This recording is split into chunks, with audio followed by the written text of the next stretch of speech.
It was a quiet Friday night, and I was sitting in the dark, staring at the GPS tracker on my phone like it was a live broadcast of my worst nightmare. My wife's car wasn't at her office or the gym, or anywhere that made sense for someone who claimed she was working late. No, her car was at a hotel. My stomach twisted as I zoomed in on the map, my pulse pounding in my ears. The glowing blue that sat there, unmoving, like a beacon of betrayal. My fingers hovered over the screen, half tempted to ignore it, to pretend this wasn't happening. Maybe it was a client meeting. Maybe it was something else, something innocent. But no part of me believed that. Not really. I grabbed my jacket and my keys, shoving my phone into my pocket as I marched out the door. The drive across town was a blur of red lights and cold determination. Do it now. Rip the Band-Aid off. If you're wrong, apologize later. If you're right, I couldn't even finish the thought. The hotel was a mid-range chain, the kind designed for business travelers and weekend getaways. Nothing fancy, but discreet enough to avoid suspicion. My chest felt like a vice as I walked through the lobby, nodding at the receptionist like I belonged there. Checking in, I said, slipping my credit card across the counter. Room preference? She asked without looking up. Near room 214, I said, trying to keep my voice steady. Her head tilted slightly, but she didn't question it. A few clicks of her keyboard later, I had a key card in my hand and a pit growing in my stomach. The hallway smelled like cheap carpet cleaner and stale coffee. My footsteps felt deafening as I walked toward her room, counting the numbers until I reached it. 214. The door was closed, of course, but not completely silent. I paused, pressing my ear against it, my breath catching as I heard muffled voices. Hers, unmistakably, and another, a man's voice, low and familiar. The hair on the back of my neck stood up as recognition clicked. My boss. The rage was instant, white-hot and all-consuming, but I forced myself to breathe, to keep my head clear. I slipped the recorder from my pocket, hit the button, and pressed it against the door. It wouldn't be enough to burst in, not without proof. Then, as if the universe wanted to twist the knife, I heard it. Laughter. Hers. His. Followed by a sound that left no room for doubt. My hand trembled as I slid the key card into the lock. The beep felt like an explosion in the quiet hallway, but I didn't care anymore. I shoved the door open, stepping inside to the kind of scene I'd hoped I'd never see. There they were, tangled in a mess of sheets, scrambling like cornered animals. My boss cursed, diving for his pants. My wife screamed, pulling the covers to her chest. What the hell are you doing here? She shrieked, her voice high-pitched and panicked. What am I doing here? I said, pulling out my phone and holding it up. I think the better question is, what are you doing here? Her face crumpled, a mix of fear and desperation. It's not what it looks like, she yelled. I laughed. Cold, hollow. Oh, it's exactly what it looks like. My boss started stammering, something about this being a misunderstanding, but I ignored him. The recorder was still running in my pocket, capturing every lie, every pathetic excuse. Her voice cracked as she tried to explain, but I didn't give her the chance. Save it, I said, stepping back toward the door. You're going to regret this. And then I left, but not before I made sure my phone captured one last image. Her and him, frozen in their humiliation. The first nail in the coffin. The drive home was silent, but inside my head it was chaos. I gripped the steering wheel like it was the only thing tethering me to reality. Every moment replayed in my mind. Her laughter, his voice, the look of sheer panic on her face when I walked in. It was all burned into my brain like some sick, involuntary highlight reel. I had loved this woman, trusted her, built a life with her. And for what? A front row seat to my own humiliation? The car hit a pothole, jolting me back to the road. I glanced at my reflection in the rearview mirror and barely recognized the man staring back. My face was pale, my eyes hollow, like the betrayal had hollowed me out from the inside. How does someone even get here? How do you go from sharing whispered dreams in the dark to sneaking around in a hotel with someone who's supposed to sign my paychecks? Was it temptation? Boredom? Did I fail her somehow? The questions piled up faster than I could answer them, each one heavier than the last. I felt like I was drowning, gasping for air in a sea of doubt and self-loathing. Was I not enough? Did I miss the signs? Or was this just who she was all along? When I got home, the house felt different, colder, emptier. It didn't matter that it looked exactly the same. The couch where we'd curled up for movie nights, the kitchen where she'd teased me for burning dinner, the bed where we'd shared 1,000 whispered, "I love yous." It all felt tainted now. I collapsed onto the couch, my head in my hands, and let the silence swallow me. For hours, I sat there, staring at nothing, trying to make sense of what had just happened. But no matter how hard I tried, I couldn't reconcile the woman I thought I knew with the one I'd seen in that room. I thought about the little things, the phone she always kept face down, the sudden interest in working out, the way she'd started accusing me of being too distant, too distracted. I'd brushed it all off, chalked it up to the stress of work or the natural ebb and flow of a long relationship. But now I could see it for what it was: excuses, distractions, lies.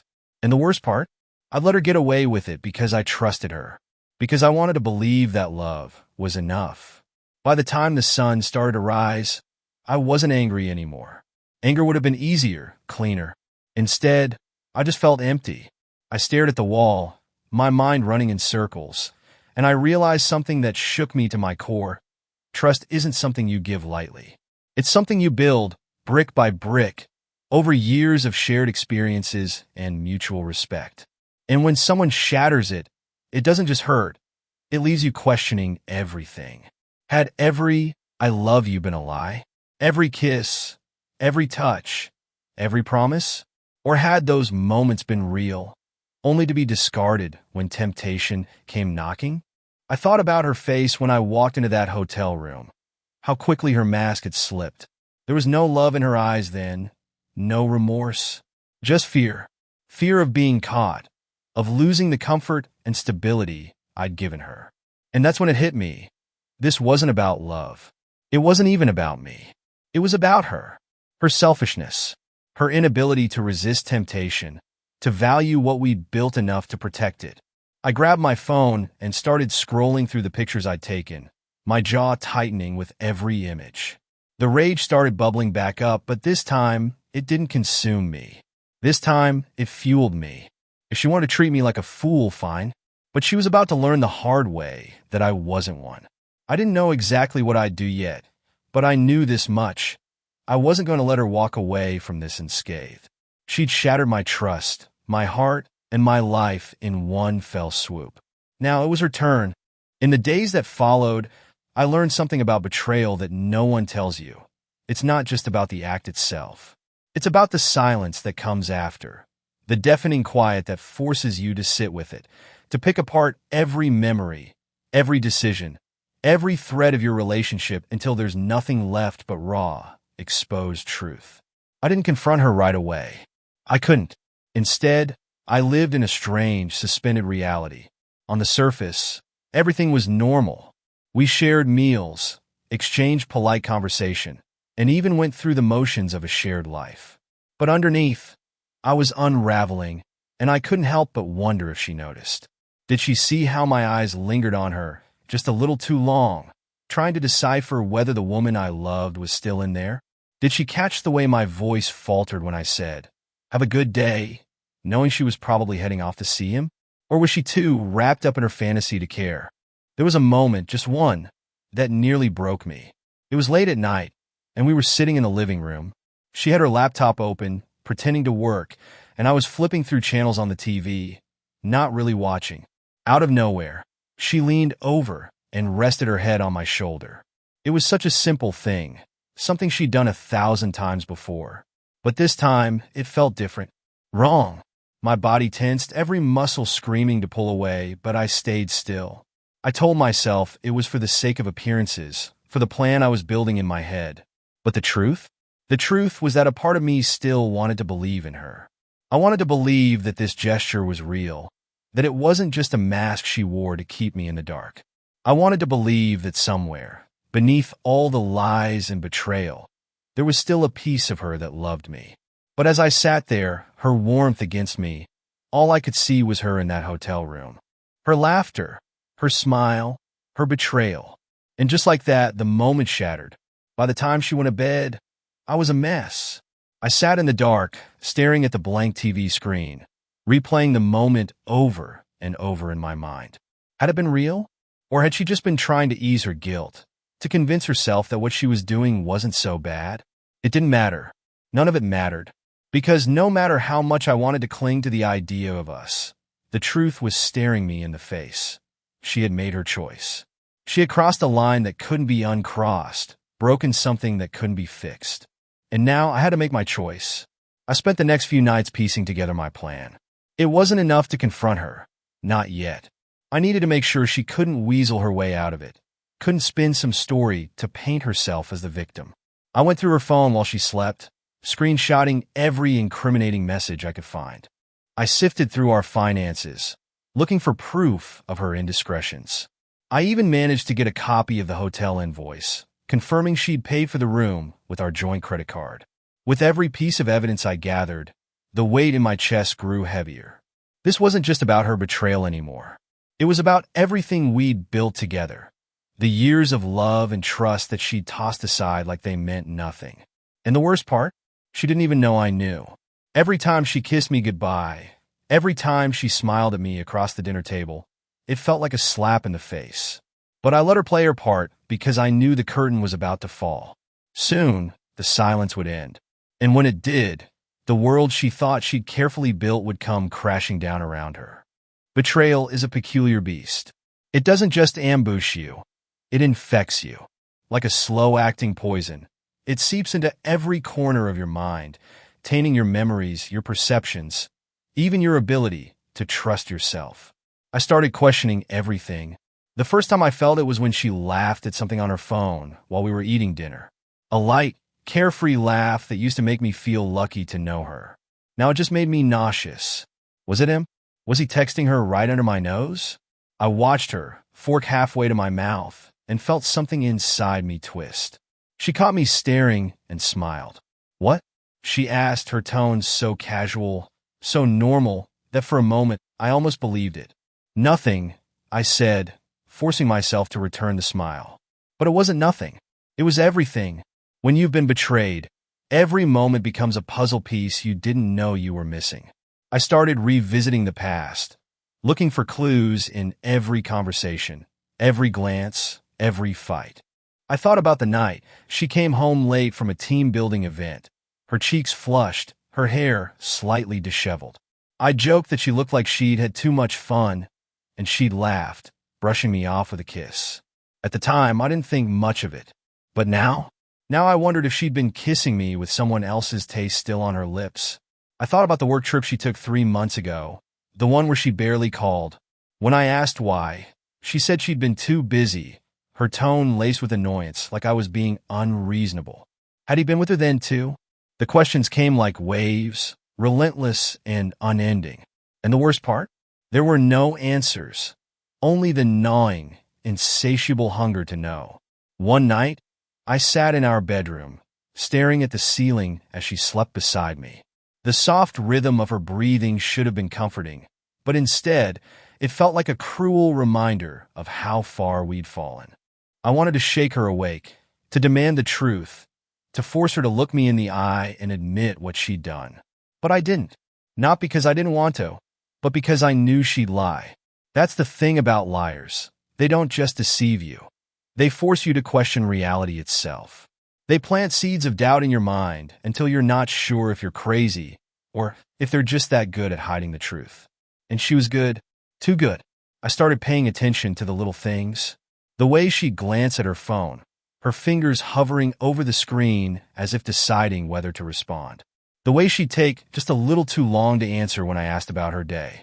Once I caught her smiling to herself while folding laundry. It was such a simple, innocuous moment, but it felt like a slap in the face. Was she thinking about him? About them? I wanted to scream, to throw something, to make her feel even a fraction of the turmoil she'd unleashed inside me. But I didn't. I stayed silent, watching, waiting, letting the anger simmer just beneath the surface. Because this wasn't just about her anymore. It was about me. Temptation is a choice.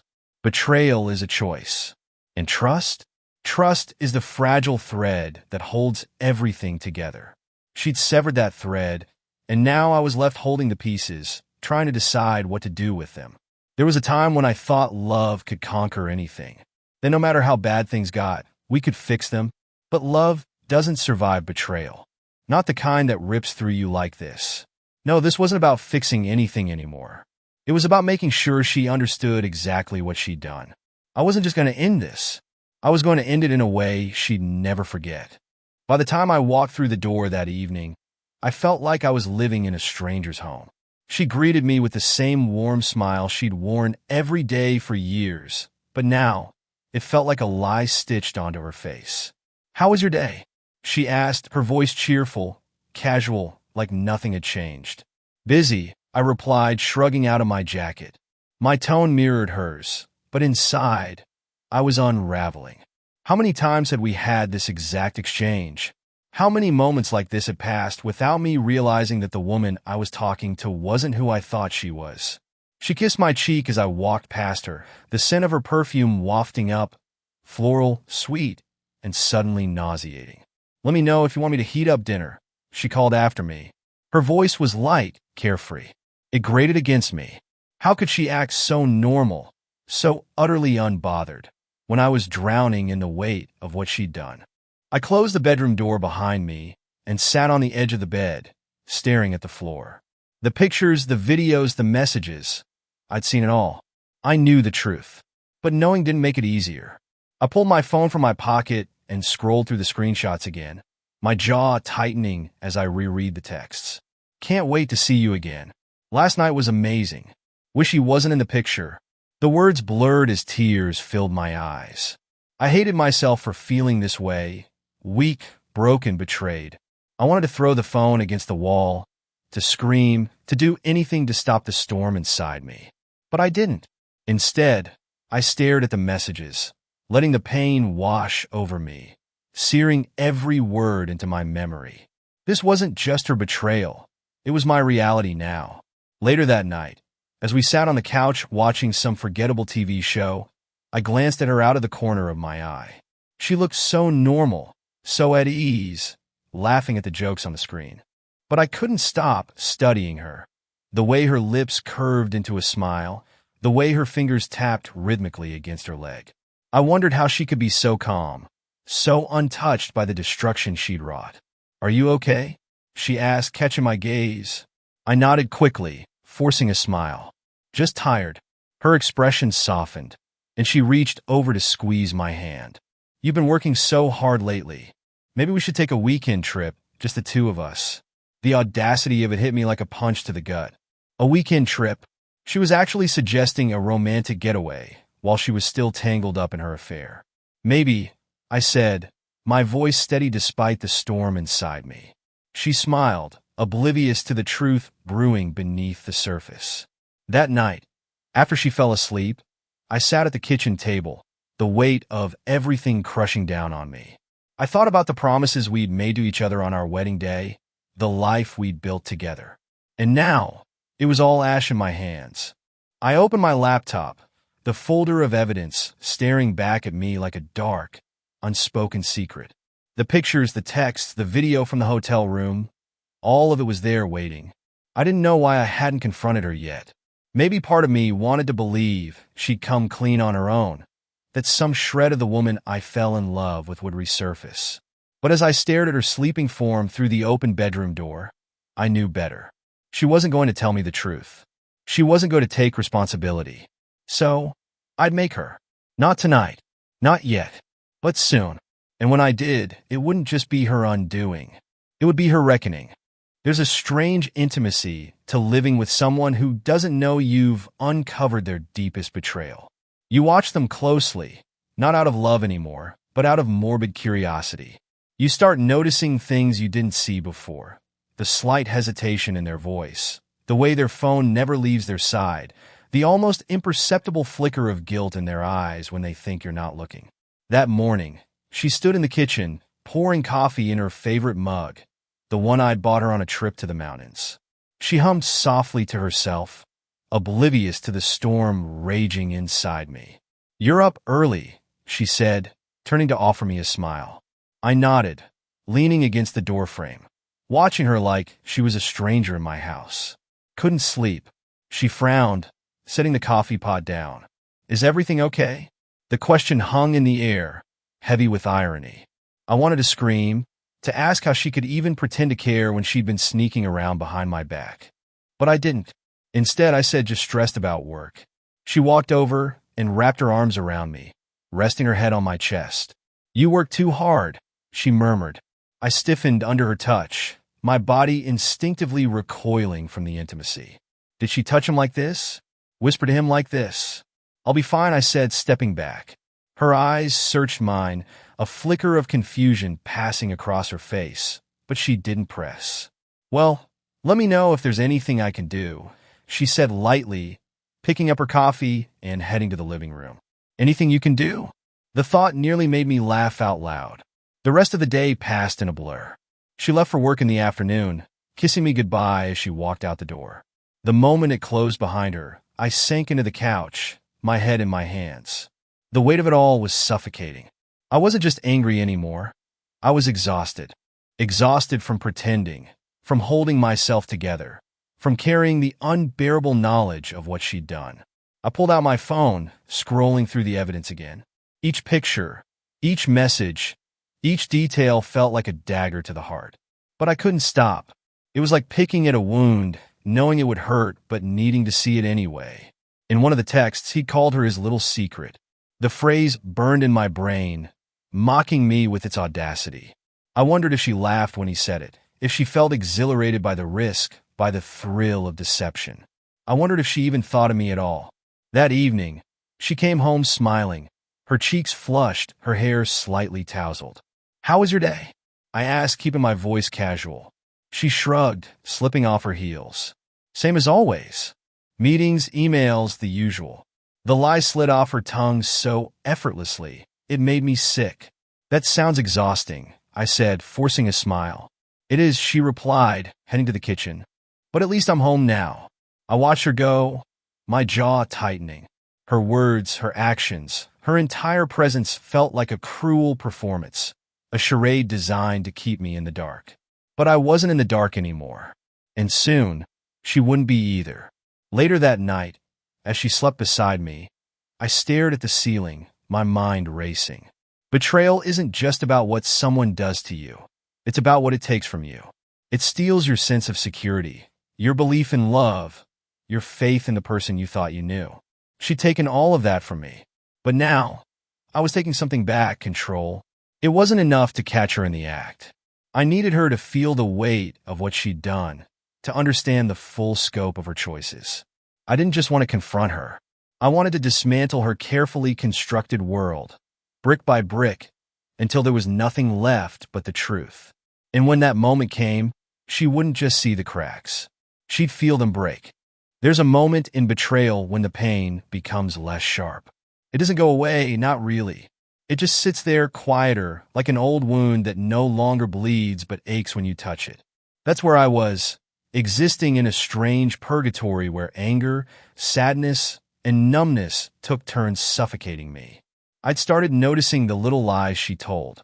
They were everywhere, laced into our conversations like landmines, daring me to react. I'm staying late to help the team finish a project, she'd say with a practiced smile. Or, I grabbed drinks with Sarah after work, and I'd nod, playing my part. Sounds like a busy day? I'd reply, my voice calm, measured. Inside, I was screaming. One night, she came home late again. I was sitting at the kitchen table, nursing a glass of whiskey and scrolling through the pictures on my phone. Each one felt like another betrayal, another slap in the face. Still up? She asked as she walked in, tossing her bag onto the counter. Couldn't sleep, I said, not looking up. She leaned against the doorway, watching me. You've been so quiet lately. Is something wrong? Her voice was soft, concerned, almost tender. And for a second, just a second, I felt the old pull, the part of me that wanted to believe her, to fall into her arms and let her convince me it was all a mistake. But then I thought of her texts, her laughter in that hotel room, the way she'd betrayed me with such ease. No, I said, finally meeting her gaze. Just a lot on my mind. She walked over and ran her fingers through my hair, a gesture that once brought me comfort, but now made my skin crawl. "You work too hard," she whispered, leaning down to kiss my forehead. I stared at her as she walked away, her figure disappearing down the hallway. How could she touch me like that, look me in the eyes, and lie so effortlessly? Or maybe I wasn't the one she was lying to. Maybe she convinced herself that what she was doing wasn't that bad, that she could still be the loving wife while sneaking off with him. That was the part that haunted me the most, not just the betrayal, but the ease with which she lived both lives. I started thinking about temptation and how it corrodes everything it touches. Maybe it had started small, a flirtatious text, a lingering glance across the room. Harmless enough at first. But temptation doesn't stop. It grows, feeding on attention and secrecy until it becomes a monster too big to control. And instead of fighting it, she'd let it consume her. What did that say about her? About us? About everything we'd built together? I thought about the years we'd spent building a life, the sacrifices we'd made, the dreams we'd shared. I thought about the nights we'd stayed up talking about the future, the promises we'd made to each other. And I thought about how easily she'd thrown it all away. Did she even think about me when she was with him? Did she wonder what I'd say, how I'd feel if I found out? Or was I just a shadow in the background, a convenient placeholder while she indulged her fantasies? That night, as I lay in bed beside her, I felt the weight of the evidence I'd gathered pressing against me like a second heartbeat. The pictures, the texts, the videos, they weren't just proof of her betrayal. They were the death knell of our marriage, the undeniable truth that there was no going back. I turned my head to look at her, watching the rise and fall of her chest as she slept. In the dim light, she looked peaceful, almost innocent. But I knew better. Love isn't supposed to feel like this. It's not supposed to be a game of deception, a balancing act between truth and lies. And as I lay there, staring at the woman I once loved more than anything, I realized something. She didn't just break my trust. She broke me. But I wasn't going to let her keep the pieces. By the time the weekend arrived, I'd rehearsed the confrontation in my head 100 different ways. Would I scream? Would I calmly lay out the evidence and watch her crumble under its weight? Or would I walk away in silence, letting the truth speak for itself? But as I stood in the shower that morning, the water scalding against my skin, I realized I wasn't ready to confront her. Not yet. There was still a part of me clinging to the illusion, the life we'd built together. I hated myself for it. I hated the way I still wanted to protect her, even when she'd torn me apart. She spent most of the day bustling around the house, humming to herself as if nothing was wrong. I watched her from the corner of my eye, studying every movement, every gesture, trying to understand how she could carry on so easily while I felt like I was drowning. At one point, she walked over and handed me a cup of coffee. Her smile, so genuine it made my stomach turn. "Here," she said, sitting beside me on the couch. "Thought you could use a pick-me-up." I took the cup, my fingers brushing against hers, and for a brief moment, I saw the woman I fell in love with. The woman who used to laugh at my stupid jokes, who used to hold me when the world felt too heavy. But then I remembered her laughter in that hotel room, the way she clung to him, and the illusion shattered all over again. "Thanks," I murmured, taking a sip to avoid meeting her gaze. She leaned against me, her head resting on my shoulder.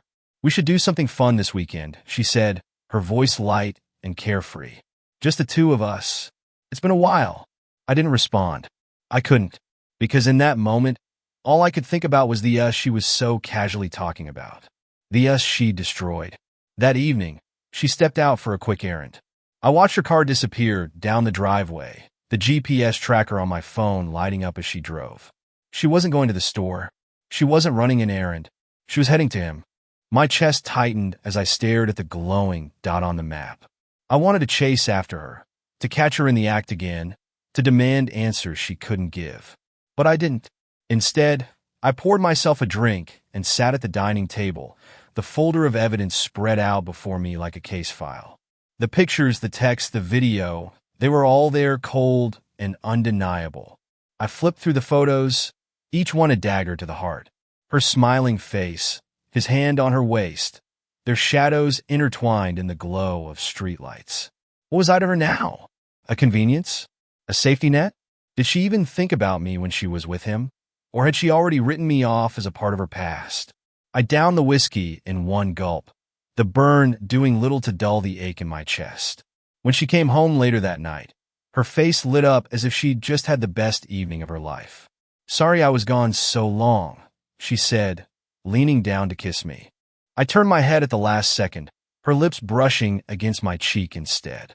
She froze, her smile faltering. "Everything okay?" "Fine," I said, standing and walking past her toward the bedroom. I felt her eyes on me as I left, her confusion palpable. Maybe she thought I was just tired. Maybe she thought I hadn't noticed the subtle changes in her, the lies she thought she'd hidden so well. Or maybe, deep down, she knew. As I lay in bed that night, staring at the ceiling, I made a decision. The charade was over. I didn't know exactly how I'd end it, but I knew this. When the truth came out, it wouldn't just end our marriage. It would end her carefully crafted illusion. The next morning, the plan began to take shape. It wasn't enough to confront her in private. That would be too simple, too merciful. She had deceived me, disrespected me, and destroyed everything we'd built together. Now, she would face the consequences in a way she'd never forget. Her family reunion was a week away, a tradition she never missed, a chance for her to play the role of the doting wife in front of her parents, siblings, and cousins. She'd already been talking about it for weeks, reminding me to bring my charm to keep her father happy. I smirked bitterly at the thought. Charm wouldn't be necessary this time. For the next few days, I played my part perfectly. I smiled when she joked, nodded when she talked, and even pretended to care when she asked what tie I'd wear to the reunion. If she suspected anything, she didn't show it. I spent my nights finalizing the details, poring over the evidence, and rehearsing what I would say. I knew I needed to stay calm, to keep my anger in check. The truth would hurt her more than any outburst ever could, and I wanted her to feel every ounce of it. The day of the reunion arrived, bright and warm, with the kind of golden sunlight that makes everything look perfect, like a lie wrapped in a beautiful package. She seemed excited as we drove to her parents' house, chattering about the relatives we hadn't seen in months. I nodded at the right moments, my hands steady on the wheel, though my heart pounded in my chest. By the time we pulled into the driveway, I was calm, eerily calm, like the eye of a storm. "Ready?" she asked, her hand brushing against mine. "Always," I said, forcing a small smile. Her family welcomed us with open arms. Her father clapped me on the back. Her mother gushed about how nice it was to see us. For a moment, I wondered how much of their kindness was genuine and how much of it was born from their belief in the lie she'd spun, that we were the perfect couple, unshakable and in love. The thought almost made me laugh. We made it through dinner without incident.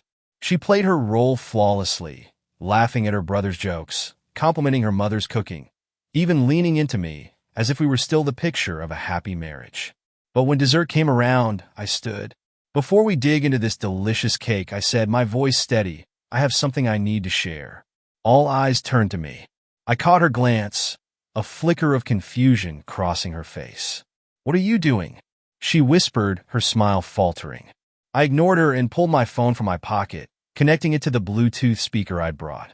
With a few taps, the audio began to play. The room filled with the unmistakable sound of her voice and his. Laughter, murmured words, the occasional gasp.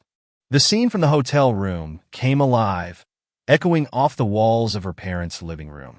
Gasps filled the air. Her father's face went red. Her mother's hand flew to her mouth. She jumped to her feet, panic etched across her face.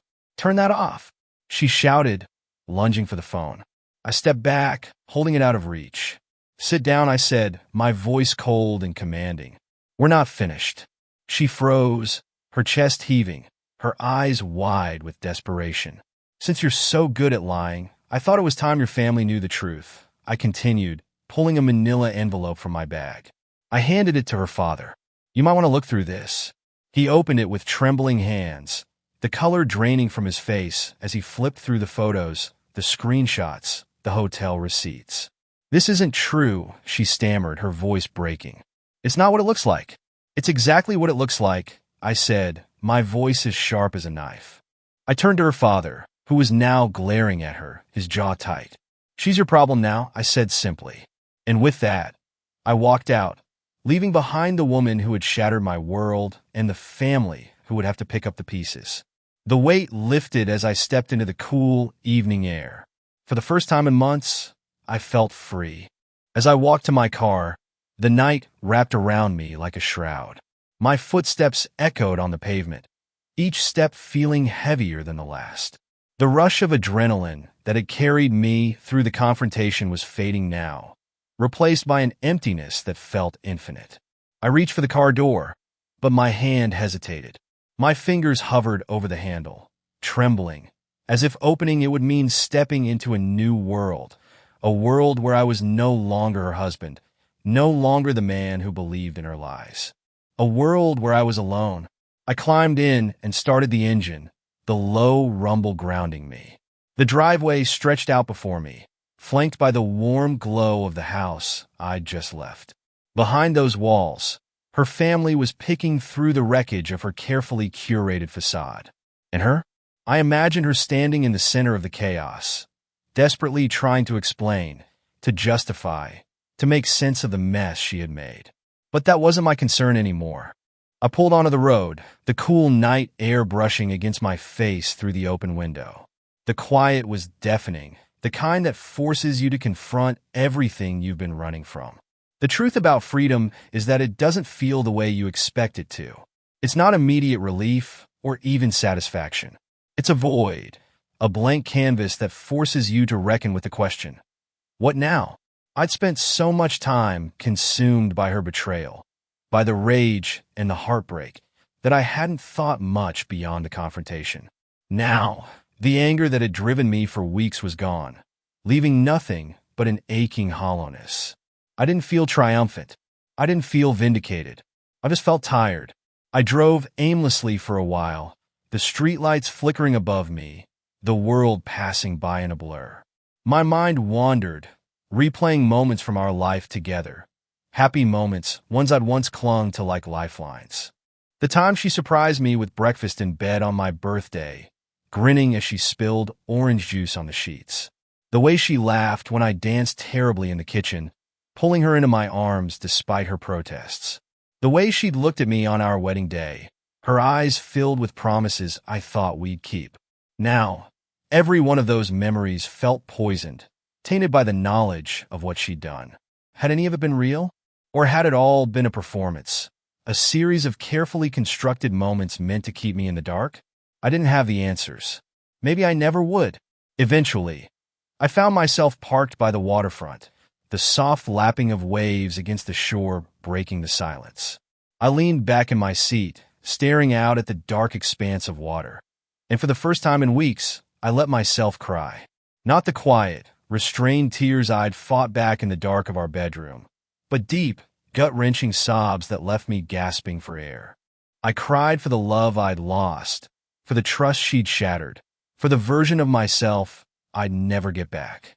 But as the tears subsided, something shifted. Beneath the pain, there was something else, something small, quiet, but undeniable. Relief. I hadn't realized how much of myself I'd sacrificed to keep our marriage alive, how much I'd buried in the name of compromise, of love, of us. Now, with her betrayal laid bare, there was nothing left to hold on to. And maybe that was okay. As the first light of dawn broke across the horizon, I took a deep breath and stepped out of the car. The air was crisp, carrying with it the faint scent of salt and possibility. I didn't know what came next. I didn't know how long it would take to heal, or if I'd ever trust someone again. But as I stood there, watching the sun rise over the water, I knew one thing for certain. I was free. Not just from her, but from the lies, the doubts, the weight of a love that had turned to ash. And for the first time in a long time, I felt like I could breathe.